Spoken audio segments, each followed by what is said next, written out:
పూజ గదిలో అగ్గిపుల్లలు ఉంచితే ఏమవుతుందో తెలుసా? దేవుని గది చాలా పవిత్రమైన ప్రదేశం. ఇది దేవుడిని పూజించటానికి కాకుండా ఇంట్లోకి శుభశక్తిని ఆకర్షించడంలో దోహదపడుతుంది. దేవుని గదిలో ఏ వస్తువులు ఉండాలి, ఏవి ఉండకూడదనే అంశంపై వాస్తు నిపుణులు స్పష్టమైన సూచనలు చేస్తున్నారు. వాస్తుశాస్త్రం ప్రకారం పూజ గదిలో అగ్గిపుల్లలు ఉంచడం వల్ల ప్రతికూల ఫలితాలు వస్తాయని చెబుతున్నారు. అగ్గిపుల్ల అంటే నిప్పు. పూజా గది అనేది ఆధ్యాత్మిక శక్తులతో నిండిన ప్రశాంతమైన ప్రదేశం. అందువల్ల ఆ ప్రదేశంలో అగ్గిపెట్టె ఉంచడం వల్ల ఆ శక్తులలో అసమతుల్యత ఏర్పడే ప్రమాదం ఉంటుందని అంటున్నారు. వంటగది నిప్పును ఉపయోగించే ప్రదేశం కాబట్టి వంటగదిలో అగ్గిపుల్లలు ఉంచడం మంచిదని సూచిస్తున్నారు.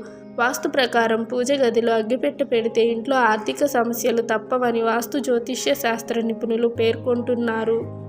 పూజ గదిలో అగ్గిపెట్టి ఉంచాల్సిన అత్యవసర పరిస్థితి ఉంటే దానిని ఒక గుడ్డలో చుట్టి కనిపించకుండా ఉంచాలంటున్నారు.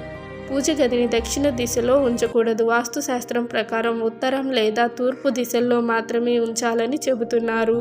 దీపం వెలిగించిన తర్వాత ఉపయోగించిన అగ్గిపుల్లలను పక్కన పెట్టడం దురదృష్టానికి సంకేతంగా పరిగణించబడుతుందని అంటున్నారు. Thank you for watching. ఇలాంటి మరిన్ని ఇంట్రెస్టింగ్ వీడియోస్ కోసం ఛానల్ని సబ్స్క్రైబ్ చేసుకోండి.